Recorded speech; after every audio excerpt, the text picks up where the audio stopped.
আজই 14 আগস্ট 2026 তারিখে international equitable human rights social council ওয়েডেনাকেঞ্জ এই সংস্থার তরফে থেকে ফারাক্কা থানা অন্তর্গত সুম্মা হালদার এবং রঘুনাথগঞ্জ থানার অন্তর্গত বনক গ্রামের সুভাষ হালদার এদের দীর্ঘদিন ধরে সাংসারিক অশান্তি ও মনোমালিন্যের কারণে অভিযোগ জানায়। দুই পক্ষের কথা শোনা হয় এবং মীমাংসা করা হয়। এই সংস্থার মাধ্যমে সুব্যবস্থা ও সুরাহা পেয়ে খুব খুশি হল।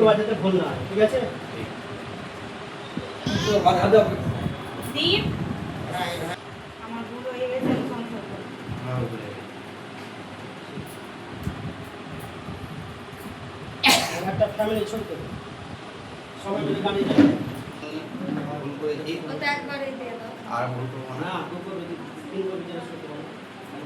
একবারে